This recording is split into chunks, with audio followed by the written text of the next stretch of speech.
Good morning, world travelers. Well, tomorrow morning you'll be able to say in style, "Good morning, Vietnam." And it's not just going to be a movie or a TV series. You're going to actually get into Vietnam, into Saigon, or as it's called now, Ho Chi Minh City, and spend 3 days, almost 3.5 days there. And you'll have a lot to discover and a lot to see in Vietnam. And I'm going actually to give you today an overview of this unique, magnificent country. We'll talk about the natural wonders, the unique culture, the architecture, the language, and also the amazing cuisine that you'll be able to sample in Vietnam. So my name is Nitza Lowenstein. I come from Sydney, Australia. I'm a journalist, historian, public speaker, and also a marriage celebrant. People say you forget to say that you're officiating weddings. Well, I do as well when I'm in Sydney. So it's a pleasure to be here with you and meeting so many of you. So let's find out interesting facts, exciting facts about Vietnam today. And all these images that you see are authentic photos from Vietnam, just to actually increase your appetite to come back one day and explore this country as well. So it is one of the world's most populous countries. You can't comprehend, but it's almost 100 million people on that strip of land. And Vietnam occupies the eastmost part of mainland Southeast Asia, and it has a long coastline, much of which actually front on the South China Sea. We were just crossing the South China Sea, going from Indonesia and to the east and also to the south. We'll see better. As I told you, I like to know where I'm in the world when I travel, so you can see the map here in front of you. And I pointed where Vietnam is. You can see Vietnam on the map. It is bordered by the Gulf of Thailand to the southwest, Cambodia and Laos to the west, and China to the north. The capital is Hanoi. It's about 331,700 square kilometers. And as I said, the population is almost 100 million, if not more. It is S-shaped, you can see. And it's extend about 1,650 kilometers or well over 1,000 miles from north to south. And it's 50 kilometers or 30 miles wide, east to west, at its narrowest part. You can see they've got like a belt there, the narrow belt in the middle. And there are two extensive deltas in Vietnam, very important to understand it because it was crucial also to the survival of the population for people there for thousands of years. In the north, you've got the Red River. I pointed where the Red River, and that's the Red River Delta, and in the south, the Mekong River. And between these two deltas is a long, relatively narrow coastal plain. And the Red River Delta is the cradle of Vietnamese civilization. And it was created by deposits from the Red River as it enters the Gulf of Tonkin, an arm of the South China Sea, and the Red River Delta region. It's very fertile, very, that's why there were so many people living around that area. And the Mekong River Delta, it's the river discharging water into the East Sea and Gulf of Thailand. That's in the south. It is a biological treasure trove with more than 1,000 species of plants, animals, fish, lizard, and mammals.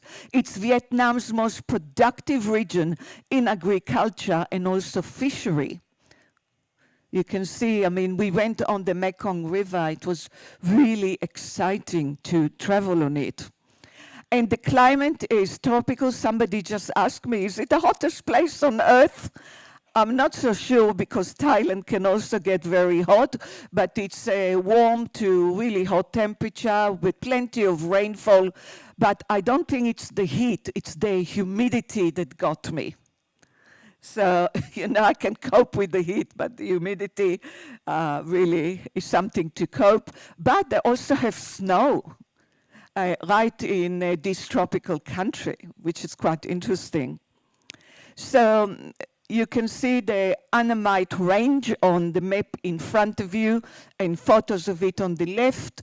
It is the major mountain chain, and it forms the spine of the country from north to south, dominating the interior, and it is parallel to the coast. And the highest point is almost 3,000 meters. It's got tropical forests there at that region. It's quite amazing. So the central portion of Vietnam it varies in width, but as I said to you, the narrowest is about 50 kilometers. And again, you can see how they call it S-shaped country. Very clear on the images in front of you. And it is a home to a number of natural wonders, including stunning beaches, beautiful national parks, and lush forests. And it is a nation of rivers. There are almost 400 rivers in Vietnam, to be exact, about 392, and with more than 6,000 kilometers in total. And there are more than 1,000 exotic islands. In fact, about 5,800 in Ha Long Bay. And what you can see in front of you, I'll talk more a bit about Ha Long Bay, because that was, when you come back to Vietnam, that should be on your list to go. It is too far to go for a day or 2 days from Ho Chi Minh City. So Ha Long Bay is a UNESCO World Heritage. It's a stunning seascape of rocky islands and turquoise waters in, as I said, North Vietnam. You go from Hanoi, you go to Ha Long Bay. It can be a day's trip, not, you don't have to stay over. And you can see where it is on the map again. So just to know where you are in the world. That's Ha Long Bay there. And Ha Long Bay also have natural wonders with more than thousands of limestone casts rising out of the sea. And visitors can take a boat tour and explore the bay's many caves and grottos. And you can also enjoy swimming and kayaking in Ha Long Bay. So this is Ha Long Bay, and I've got to share a quick story with you when we were in Ha Long Bay, because there are fishing villages.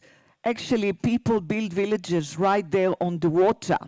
So when you go by a boat around, you pass those villages and you can see all the, this is the post office, and this is this and that and that. And my husband Arthur says to me, look, Kilara High School. This is when our kids went to where we live in Sydney. So I thought, what he's talking about? Is he comparing the local fisherman high school to our high school in Sydney? But what I missed, and he took a photo, he saw it, it's actually supported by the kids of Kilara High School, the local high school in Ha Long Bay. So I actually didn't know that Kilara High School, I think after my kids left school, that happened just in the last few years, they actually adopted the high school, the local high school in Ha Long Bay, and the kids go there and they help, and also they have fundraising for the school in Ha Long Bay. So it's really beautiful place in the world to visit. So my photo is actually a true reflection of the place. So also in Vietnam, you'll find the largest caves in the world. And this is Son Doong Cave. It's located in Phong Nha Ke Bang National Park in central Vietnam. That's not in Ha Long Bay. And the cave is known for its towering stalagmites, it comes from the bottom, and stalactites from the top. And it's very popular destination if you like to explore caves or you're very adventurous. The cave, I want to say something interesting. It was only discovered in 1991 by a local man, and it wasn't until 2009 that British cavers explored and mapped the cave in details. So it is 5 kilometers long, which is very long, 200-meter wide and 150-meter high, and several large skylights allow sunlight to filter in. And it even has its own ecosystem with rivers, jungles, unique species of animals, because they get sun and water into the cave. And one island, it's a tropical paradise in the Gulf of Thailand. When you go near Thailand, in the Gulf of Thailand, that's where we'll get to Koh Samui also, which is magnificent. And this island in Vietnam, they call it Phu Quoc Island. It's known for its white sandy beaches, very clear crystal waters, lush forests right to the water, and also with waterfalls, temples, pearl farms, and of course nightclubs. And Sapa, many people that go to Vietnam like to go to Sapa. It's the mountain town located in the northwest of Vietnam, and it's known for breathtaking views of the surrounding rice terraces. And also it has cascading waterfalls and towering peaks, quite incredible place. It's a big attraction. One of the big attractions near Sapa is Mount Fancy Pen. It's the highest in Indochina. It's over 3,000 meter high. And other attractions are the Love Waterfall, and also that's the traditional villages. If you go to Sapa area, the mountain area, and this is the rice terraces surrounding Sapa. Well, it's the staple food, very, very important, like you heard in Bali. They eat rice 3 times a day. And the capital, Hanoi, has 8 million people, plus 8 million plus. It's in the north, while the country's largest city is where we are heading to, is Ho Chi Minh City, formerly Saigon. It is in the south. I put a map for you so you can see the distance. One in the north, Hanoi, and in the south you can see Ho Chi Minh City in the south. And Hanoi is located on the banks of the Red River, and its name means, what Hanoi means in Vietnamese is river bank. And it is, as I said, it's a capital, but not just the capital of Vietnam.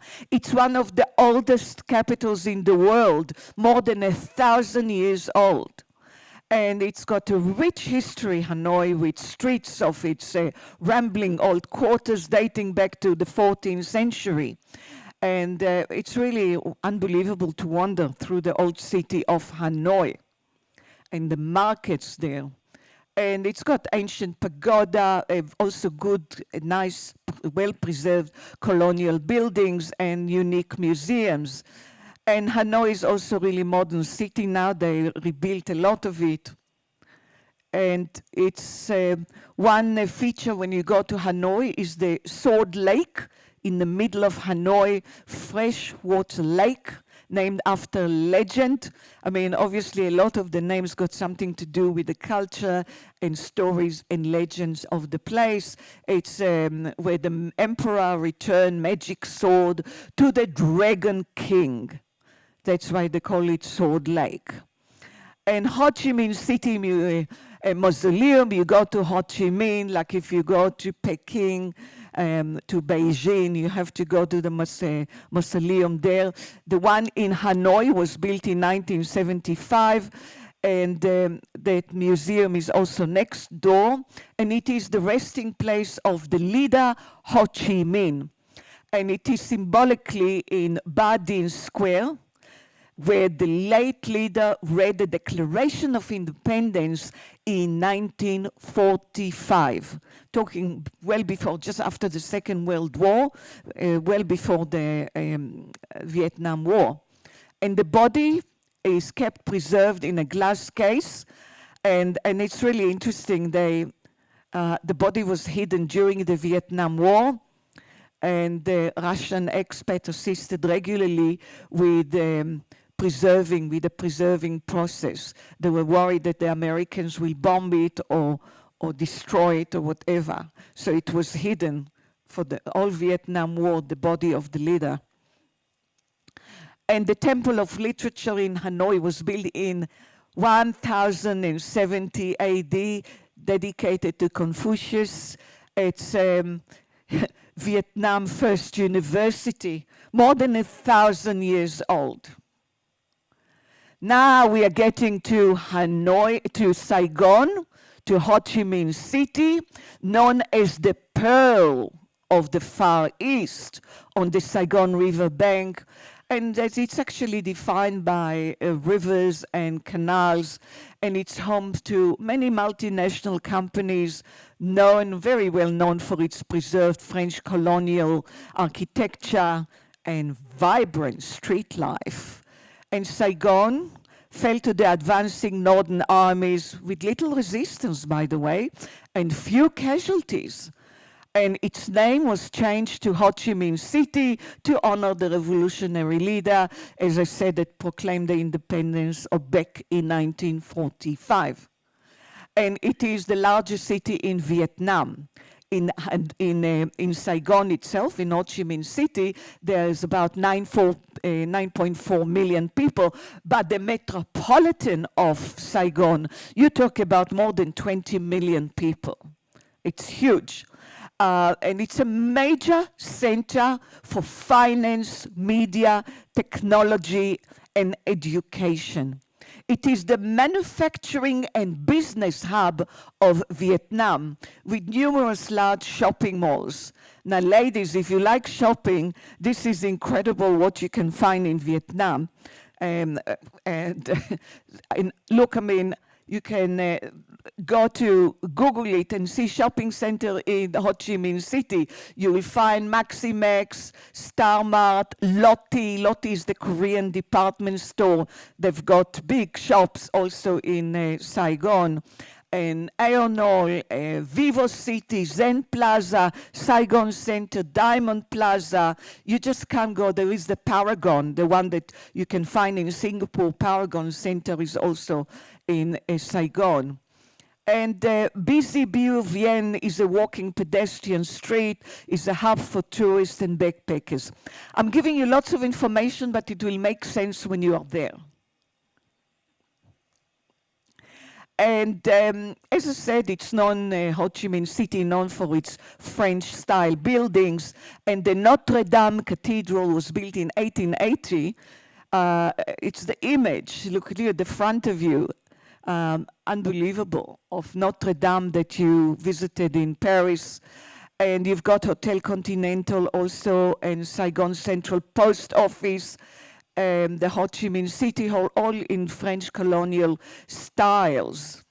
And of course, don't miss the Ben Thanh Market. It's also the outside, it's French colonial style, but the market is fabulous. I'm sure you won't miss the market. And this is Hotel Continental. It was built in 1880. And the reason I put this image is for you, ladies and gentlemen, the Opera House is next door. And the shuttle is going to the Opera House. So if you remember the picture, or you say to people, where is Hotel Continental? You'll find the shuttle bus, just in case you're worried that you won't find your way back. So this is a good landmark to remember. And Ho Chi Minh City is also home to a number of buildings inspired by the Chinese architecture, such as Tien Hao Temple. I think a lot of tours go to this temple. It was built around 1760. Absolutely beautiful. We've been there. That's the outside of that temple. Now, this building, it's a modern landmark. It was started earlier, completed in 1966.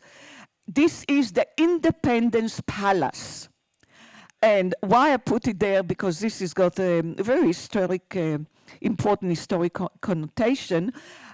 It is the site of the fall of Saigon on the 30th of April 1975 that ended the Vietnam War, when North Vietnamese army tank crashed through its gates. That was the end of the Vietnam War, right there.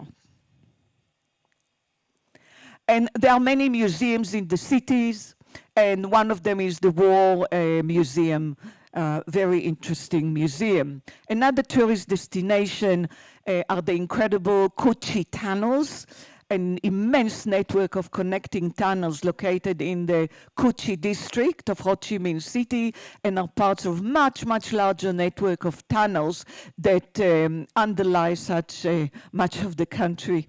And Cu Chi tunnels were the location of several military campaigns during the Vietnam War, and were the Viet Cong's base and operations for the Tet Offensive in 1968. So you'll be amazed when you see those tunnels, how people could even live in it. It's you can't comprehend. And also some of them are so small that I think a Western child can't go into them. Now, the Ben Thanh market, look at that. They've got more than 10,000 visitors per day. So they are really, really busy, and 3,000 small businesses. And it's a great place for souvenir, or just, as I said, don't worry about shopping.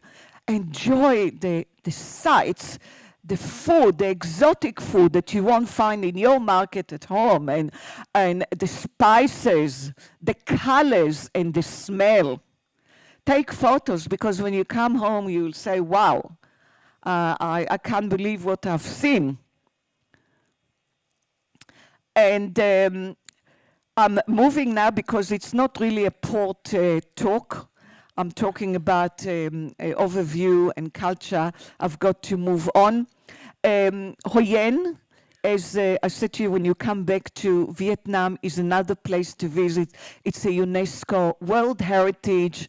It's a major tourist destination. You know, when I told you about the S on the map of Vietnam, this is right in the middle of the S, in the middle of Vietnam. We actually flew from Ho Chi Minh City to Hoi An. It's really beautiful. And Hoi An was a trading center with many Japanese and Chinese merchants. And this is the Japanese bridge that was built there in the 16th century, and a Buddhist temple attached to it. It's beautiful. And when you are in the area, you have to visit also the imperial city of Hue in central Vietnam. And it was the seat of the Nguyen dynasty emperors, and it was the capital of the national capital from 1802 to 1945. It's got royal mausoleums, imperial citadel, and beautiful pagodas.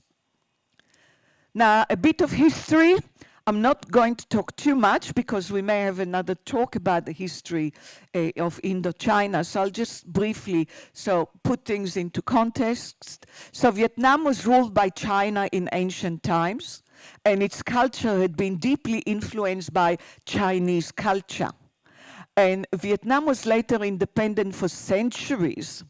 But in modern times, France controlled it, along with Cambodia and Laos as French Indonesia. Only Thailand remained a free country, escaped the fate of all the countries in the region. So when I talk about Thailand, I've got another talk about Thailand not to be missed. I'll mention that as well.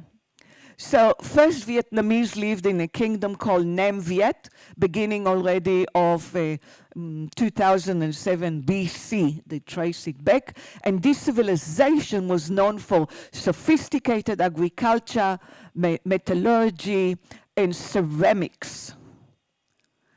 And Nam Viet was conquered, that civilization I spoke about, in 111 BC by the Han dynasty of China. And the Chinese introduced their advanced civilization into the area and forced the Vietnamese to adopt Chinese customs and institutions.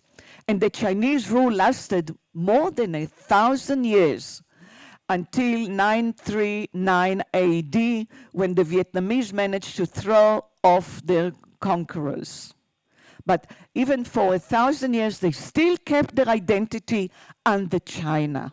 They took what they can take from China as far as technology, culture, but they didn't become Chinese. And there is a very famous story that I'd like to mention. In 40 AD, that's legendary sister called the Trung sisters led a revolt against the mighty Chinese, and they are regarded as national heroines of Vietnam. And the Han Emperor sent 20,000 troops to suppress the rebellion led by these two sisters. And the sisters were captured, decapitated, and their heads were sent to the Han court. But they still, kids learn about them today at school in Vietnam. And from the 9th to the 13th century, Vietnam was part of the Khmer Empire, which was based in present-day Cambodia. And the Khmer Empire was a major power in Southeast Asia and was known for impressive architecture, including the temple complex of Angkor Wat. I don't know, this is in the image, Angkor Wat. So it was all part of that. And in the 13th century, Vietnam emerged as an independent kingdom known as Dai Viet. And Dai Viet was a major regional power and was known for its strong centralized government and its successful trade with other countries. And France, well, colonial time arrived, invaded the region by 1883 and controlled all of Vietnam, Cambodia, and Laos. And they even changed the name. They call it French Indochina. And the French exploited the area as a source of raw materials, including rice, coal, and rubber. And during the Second World War, the Japanese ruled Indochina. In 1945 was independence, and after the Japanese surrender, Vietnamese nationalist coalition, the Viet Minh, led by communist leader Ho Chi Minh, proclaimed the country's independence. And the French resistance to the Viet Minh led to the First Indochina War, which lasted 8 years. So Vietnam War wasn't the first war. And the Viet Minh won the war in 1954. America never learned from that lesson, what happened in that war. And in 1954, Vietnam was divided into two parts. They themselves decided to do that. North Vietnam with the communist government, and South Vietnam was non-communist. So you can see on the map in front of you, the 17 parallel, the clear division before the Vietnam War. And the Vietnam War started 1st of November 1955, to the fall of Saigon on the 30th of April 1975. It's a huge topic. You can talk for it's a university course just about the Vietnam War. I'm just going to mention it briefly. It was, as I said, the second of Indochina Wars and was a major conflict during the Cold War. And while the war was officially fought between North Vietnam and South Vietnam, ladies and gentlemen, we know very well who fought the war there. The North was supported by the Soviet Union and China. And the South and the other communist states, I mean, all this bloc, the Eastern Bloc, while the South was supported by the United States and other anti-communist allies, including Australia. And in July 1976, North and South Vietnam merged to form the Socialist Republic of Vietnam. So, I mean, the Cold War was actually fought on that soil with so many casualties, heartbreaking to actually understand what happened there. So economic reforms began in the 1980s, and although the country has a communist government, economic reforms began in the late 1980s and introduced private enterprise. And by the 2000, Vietnam had one of the world's fastest growing market economies. I could not believe it when we were in Vietnam in 2013, 11 years ago. I saw that shopping centers, I mean, it was more lavish and opulent than any shopping center in Australia. And I thought, this is a communist country? I just could not believe it. That was an eye-opener. But on the other side, you go to the markets and you see that they still preserve the culture. And the tradition of Vietnam date back thousands of years and are still instilled with the respect for the land, sea, and people, as we'll see. And traditional Vietnamese culture reflects a strong influence of Chinese civilization. After all, they were there for 1,000 years. And nearly 100 years of French rule followed by American involvement. And also you've got many Western cultural traits as well in Vietnam. And the Vietnamese also continued maintaining their own culture through such customs as attaching great importance to the family and observing rites honoring their ancestors. And they believe in the existence of spirits and ghosts. Elders are respected, just like in Japan as well, a society built on Confucian's belief where experience and wisdom are respected. Being old is not being senile, it's being knowledgeable with experience. And in every way, and their opinions carry weight and will be, and all the people will be served first in Vietnam. And the majority of Vietnamese actually do not follow any organized religion, but participating in practices of folk religion, ancestors worship, or praying to deities. And religion has historically been a mix of Buddhism, Confucianism, Taoism, and joined by Christianity, especially Catholics that is from the French introduced it to Vietnam.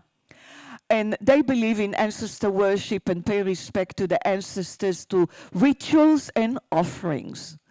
One important tradition is holding ancestor memorial ceremonies during which offerings of food, incense, and other items are made to the spirits of deceased ancestors.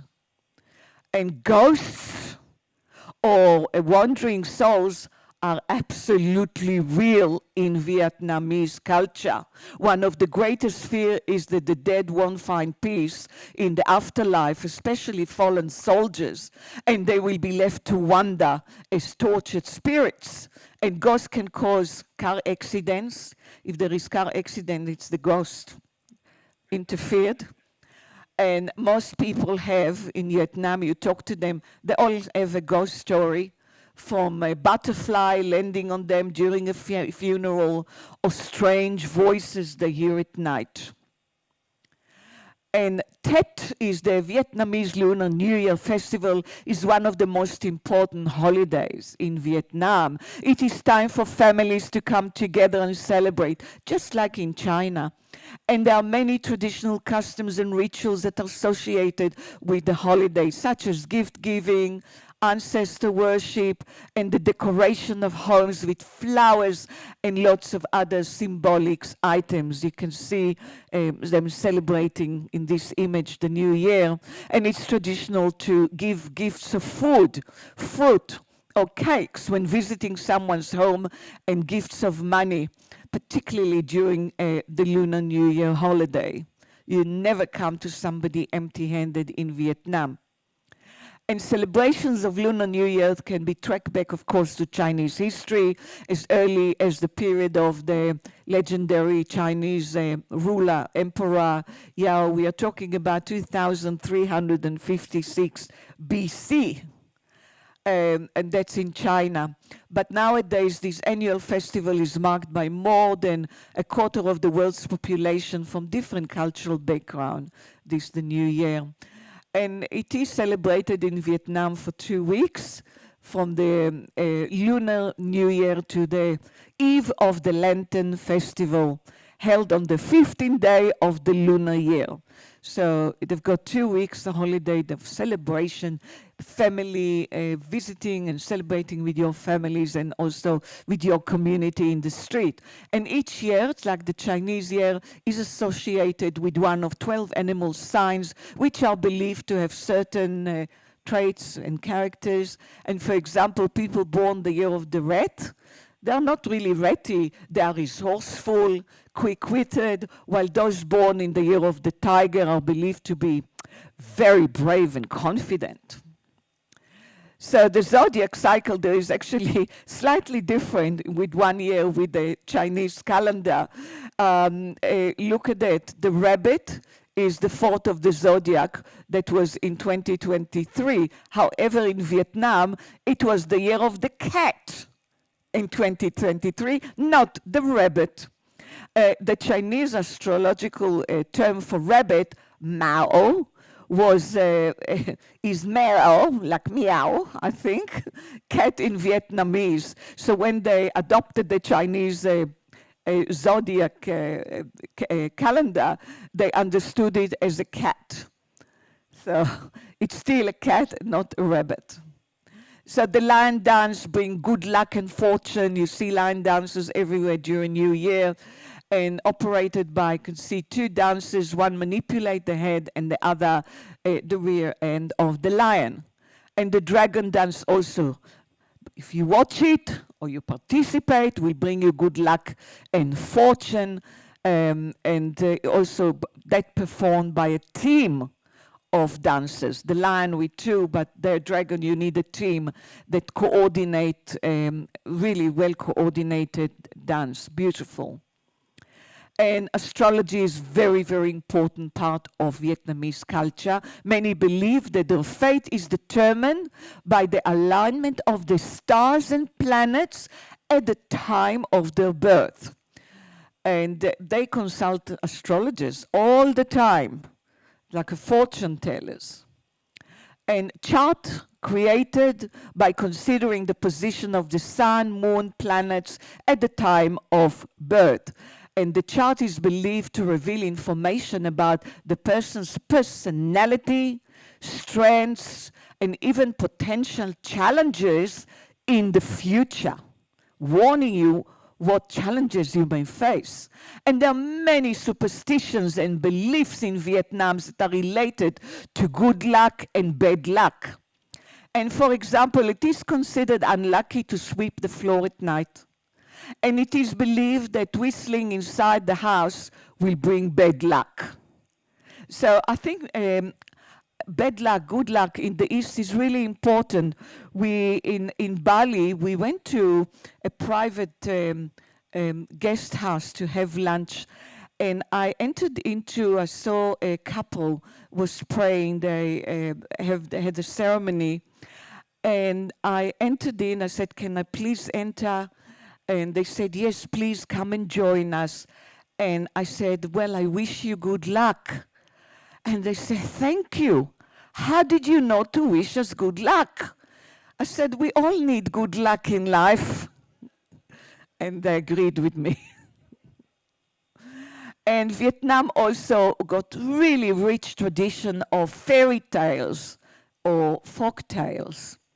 And they feature about supernatural beings such as dragons, giants, fairies, and the stories are passed down from generation to generation, and they're very important of their heritage, cultural heritage. And there is a very famous story of Tem and Kem. It's an ancient fairy tale, and guess what? It's a Cinderella story, what we know. And another famous tale is Tale of Kieu. It's a national epic, a classic, one of the most important work of literature in Vietnam. It was written in 1800 by one of their very famous poet, and he tells the story of a beautiful woman named Q who is forced to sacrifice her own happiness to save her family. So a theme that we are familiar with in the West as well. And the odai, the national costume you see everywhere, it's the traditional Vietnamese garment, and it's a long tunic that is worn, also men and women, over pants, often made of silk. And it is a symbol of national pride. And it's still worn during special occasions and cultural events. I officiate weddings in Australia, and I get lots of people from multicultural Australia, from Vietnamese, Thai, Chinese people. I do the weddings, and I never ever had a Vietnamese wedding without them wearing the national outfit. They always do that, and also the guests. And look at that, this is a wedding at Ao Dai. Really beautiful. Another thing that is very important to Vietnamese culture when you talk about it is the water puppetry. It's really a distinct Vietnamese art from the 10th century. And puppets are made by quality wood, carefully carved and painted, and which stand in water. And the puppets are manipulated using long bamboo poles hidden beneath the water. It's very unique to Vietnam. Look at that. And the puppeteers stand behind a split bamboo screen decorated to resemble a temple facade. And they've got and all the stories, it's not at random. They tell you a story with the different puppets. Silk painting is one of the most popular forms of art. It is a showcase of countryside landscapes, pagodas, historical events, and scenes also of your daily life. And Vietnam has rich, diverse architectural heritage. We touched on it already, reflecting its long and complex history. And you can see thousands years old temples next to modern skyscrapers. And this is a traditional Vietnamese stilt house made of wood, bamboo, thatch, and it's designed specially to be cool in the hot and humid climate, high ceiling and wide verandas, and also built to prevent flood water from flooding into the house. So in the villages, they still have this style of buildings, houses. And temple architecture, they're beautiful temples. And as I said, there's French colonial architecture. You'll find a lot in Saigon, in Ho Chi Minh City, with ornate details. An example of that are everywhere. You probably see the post office, really the opera house. Here is the opera house, your landmark as well at the top there. And what I want to mention is, I could not believe it when I was in Hanoi talking about architecture. I saw these narrow tube houses. I never seen them anywhere in the world. Very unusual. It's about 3 to 4 meter wide, like 12-story, 14-story high, with multiple families under the same roof. And the reason, it's quite interesting reason, I did ask our guide, why did they build like that? And back in history, the property was only taxed based on the street frontage. Do you know, in Italy, they used to pay tax how many windows they have in the house. So they have fake windows in Italy because they didn't want to pay the tax. Here it was pay tax according to how wide is your house. So, so as the family grew, they needed more space, so they put more floor, more and more, but they didn't pay more tax. So as I said, modern architecture, it's quite stunning architecture you'll find, and many influenced by Art Deco and postmodernism. Now, language, don't even try. It's a tonal language. I'll give you what it means, the meaning of a word can change depending on the pitch of the speaker's voice. Can you imagine that? You don't just have to remember what this word means, you have to know how to woo, ah. For example, the word ma can mean mother, ghost, or even grave, depending on the tone which is spoken. So it is a complex writing system. Since 1910, Vietnamese uses a modified version of the Latin alphabet and 29 letters, but it has additional diacritic marks to present the tones. All these funny marks above the letters tell you what tone to use, which is, you really have to learn it, represent the tones and certain sounds that are not found in the Latin alphabet, of course. So motorbike madness, you probably heard about it. Absolutely chaos. I'm telling you, it's really scary to cross the street. Don't rely on any traffic light to cross the street. Just attach yourself to a local man crossing the street. That's the trick. As I said, giving gifts is significant, but also there is a lot of etiquettes about gift giving. For example, you can't give white flowers because they're only for funerals. You can't give sharp objects, glass or cups that can break. And also if they break, they remind you that your life is limited. Don't give umbrella that also symbolizes ending relations. Don't ask me why. Umbrella is for that, but they've got lots of etiquettes and beliefs in that. If you get friendly with a Vietnamese, don't be surprised if he asks you the question of, how old are you? Are you rich? Are you poor? Have you got a house? Are you married? Are you divorced? Why? This and that. They will ask you personal questions, ladies and gentlemen. It's part of the culture. And education is highly valued. The job market is highly competitive with so many people there. So they've got excellent education system, 94.5 literacy rate in Vietnam, and students work very hard. And I think Avin mentioned the snake wine. You may be offered this snake wine magic remedy.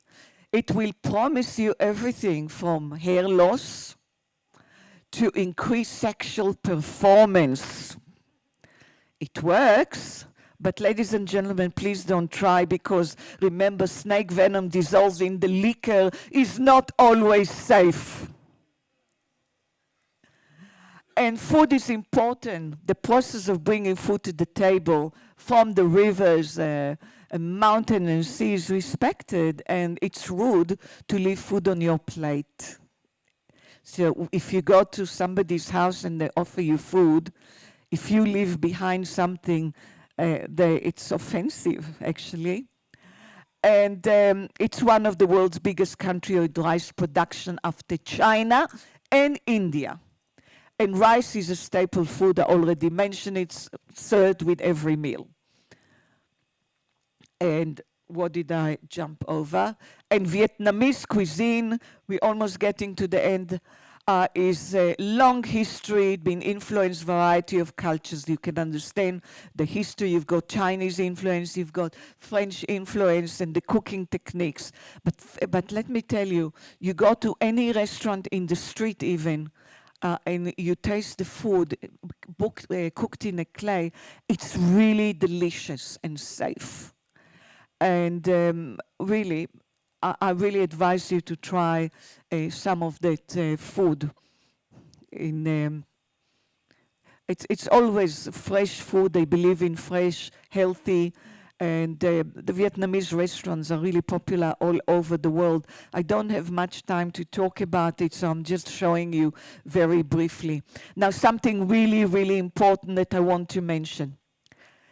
When you go and buy something, you don't bargain, You negotiate, ladies and gentlemen. Because if you don't negotiate, they don't call it bargaining. Like if they say something costs $10, you say 5, because they expect you to negotiate. It's not insulting them. It's insulting them if you just pay, they think you're stupid and you took it away the fun of negotiating. So don't forget to negotiate the price. Never pay the price that, especially in the markets. And remember, in Vietnam, I think it's most of Asia, nobody wants to lose face. And they deeply care about what you think about them. And avoid doing anything that will embarrass or diminish a person in public. And also, it's a no tipping culture. If you tip them, like you feel sorry for them. Although when you go on those rickshaws, they say, tip, tip, tip. I think, but it's perceived as begging. So in most places, they don't expect a tip in Vietnam. That was the culture, but I think a lot of tourists changed that culture by tipping. It's nice to get extra money. And also, you won't see any display of affection in public. You won't see a man kissing his wife or girlfriend in public or even touching each other in front of others. So avoid hugging or kissing, and also keep your body covered. Like you think in a hot country like Thailand and Vietnam, the women will be half naked. No, they really are covered. They dress modestly. Only the tourists don't dress modestly. And you have to remove your shoes before entering a home. And when you pass an item to somebody, don't just give it to them. Use both hands, like in Japan, to pass in the items. And also, laughing at somebody's embarrassment is a way of helping them to make light of the situation. It was a joke. We are not laughing at them. We are laughing with them. So they don't try to make fun of you or laugh at you, remember. And smile, wave, and say, Chin Chow. That's the only word I learned because it's so difficult. So I know Chin Chow. And enjoy Vietnam. Enjoy the smells, colors, people, and the experience. And come back to my talk about Thailand, not to be missed. Thank you so much. Chin Chow.